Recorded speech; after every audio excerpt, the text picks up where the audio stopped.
পরপর তিনবারের সংসদ সদস্য, একবার উপজেলা চেয়ারম্যান এবং একাধিকবারের কাউন্সিলর আনোয়ারুল আজিম আনার, যিনি ঝিনাইদহ তো বটেই, পাশের জেলা চুয়াডাঙ্গা এবং কুষ্টিয়া সহ যশোর এই বেল্টের যারা রয়েছেন তাদের মধ্যে বেশ পরিচিত একজন মানুষ। নানা কারণেই পরিচিত, নানা কারণেই সমালোচিত, আলোচিত, এবং তার বিরুদ্ধে এর আগেও নানা ধরনের অভিযোগও ছিল।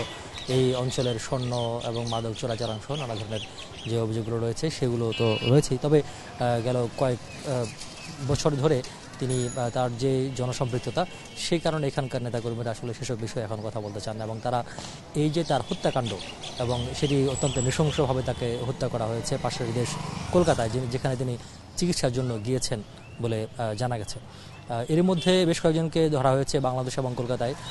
তাদের কাছ থেকে গুরুত্বপূর্ণ তথ্য পেয়েছে গোয়েন্দা সংস্থাগুলো, এবং তারা যেটি বলছেন যে মূলত এখন বেশ কয়েকটি বিষয়কে সামনে রেখে তদন্ত চলছে।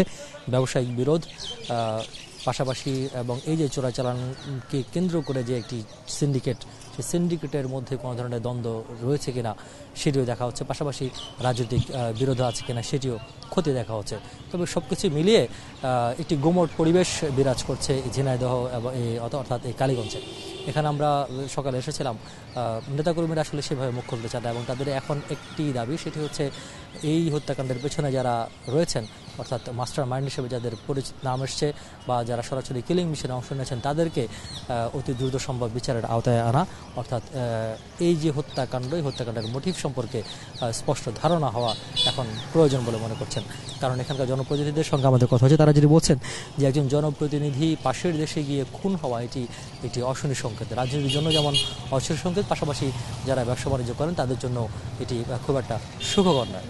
আমরা গিয়েছিলাম কোটচাঁদপুরে, যেখানে বলা হচ্ছে যে এই হত্যাকাণ্ডের ঘটনার মাস্টার মাইন্ড বা মূল অভিযুক্ত আখতারুজ্জামান শাহীন, তার এবং এটি বলা হয় যে সংসদ সদস্য আনোয়ারুল আজিম আনারের কয়েক দশকের বন্ধু, ব্যবসায়িক পার্টনার। তো যেহেতু তার নাম এসেছে, আমরা সেখানে গিয়েছিলাম। তার একটি বাগানবাড়ি রয়েছে, সেখানে আমরা গিয়েছি। সেখানে স্থানীয় মানুষ বলছেন যে সেই বাগানবাড়িতে মাঝে মধ্যেই বিভিন্ন ধরনের আসর বসতে, সেখানে নারী সহ অপরিচিত লোকজন আনাগোনা ছিল, সেটি স্থানীয় মানুষ বলছেন। যদিও এই বিষয়ে তারা এখন আর খুব একটা মুখ খুলতে চাচ্ছেন না বা প্রকাশ্যে ক্যামেরার সামনে বলতেও আগ্রহী নন। আমরা এসব বিষয়ে, এই যে হত্যাকাণ্ড এবং তার যে অর্থাৎ আখতারুজ্জামান শাহীনের যে মাদক বা স্বর্ণ সহ চোরাচালানের সিন্ডিকেট নিয়ন্ত্রণ, সব কিছু মিলিয়ে আমরা কথা বলতে গিয়েছিলাম তারই বড় ভাই, যিনি কোটচাঁদপুর পৌরসভার মেয়র শহীদুজ্জামান সেলিম। লাস্ট বাসায় আসছে আজ থেকে প্রায় 3 মাস আগে, মানে রোজার আগে আসছে, এরপর আর বাসায় আসেনি। আর সাধারণত বাসায় এই 2 বছর 2.5 বছর যাবৎ বাসায় একটু কম আসে। আসলে ওই গ্রামে, আমাদের গ্রামের বাড়ি, ওখানে ওর একটা ফার্ম আছে, ফার্মে ইয়েটা আছে, ওখান থেকে আমি আবার চলে যাই। এটা কোনো রকমেই ভালোভাবে নিতে পারছি না, এই ধরনের জিনিসগুলো মেনে নেওয়ার মতো না, মেনে নেওয়া যায়ও না। তো আর ব্যক্তিগতভাবে আনার সাহেবের সাথে আমারও ভালো সম্পর্ক ছিল।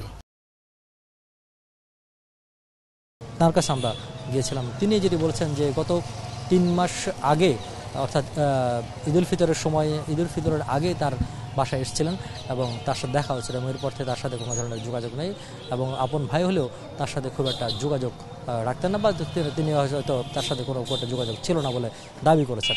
এবং পাশাপাশি গেল বছর এটি পারিবারিক অনুষ্ঠানে তিনি এসেছিলেন, এরপর থেকে তিনি কোনো ধরনের পারিবারিক অনুষ্ঠানেও অংশ নেননি। আমেরিকায় থাকেন, বেশ কয়েক দশক ধরে তিনি আমেরিকায় থাকেন, সেখান থেকে মাঝে মধ্যে বাংলাদেশে আসেন বলে তারা জানিয়েছেন।